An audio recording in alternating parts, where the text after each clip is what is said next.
अलग और खास ज्यादा क्यों कही जाती है? इसमें ऐसा क्या है? ऐसा है कि जो देवशयनी एकादशी गई उस समय भगवान विष्णु आदि नारायण जो है सो शेष शैया पे शयन करते हैं, हम्म। अर्थात योग निद्रा में चले जाते हैं। तो 4 महीनों पे पूरे भूमंडल पे जो है सो भगवान शिव का साम्राज्य या भगवान शिव के निर्देशन में, उनके गणों के निर्देशन में यह पूरी सृष्टि का संचालन होता है। और भगवान शिव जो है सो भूतेश्वर है, पंच महाभूतों के भी ईश्वर है और पशुपति है।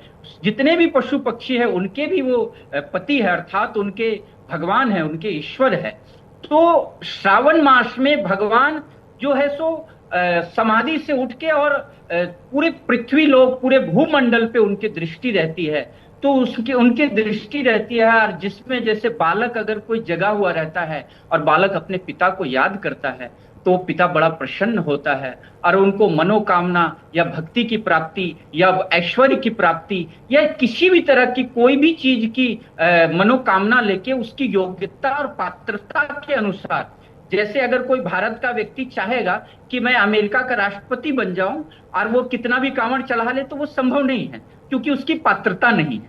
तो वैसे ही योग्यता और पात्रता के अनुसार भगवान शिव उनको प्रदान करते हैं, और कई बार तो भगवान शिव अपने से ज्यादा भी दे देते हैं। जैसे रावण योग्य नहीं था, अपनी स्वर्णमयी लंका, स्वर्ण की लंका, लेकिन भगवान ने उनको प्रदान दिया क्योंकि उनको जाके फिर हनुमान जी के रूप में लीला करनी थी। तो कई बार भगवान लीला विग्रह के रूप में जब उनकी कहीं पे ये होती है, लीला विग्रह कहीं पे भगवान की आती है, तो उस समय भगवान शिव जो है उनको उनकी योग्यता और पात्रता से भी ज्यादा दे देते हैं। तो ऐसा नहीं सोचना चाहिए कि हमें हमारे अंदर योग्यता है, पात्रता है तो भगवान हमें देंगे या नहीं देंगे। आप भगवान शिव की आराधना करिए, श्रावण मास में आराधना करिए, आपको जरूर फल मिलेगा।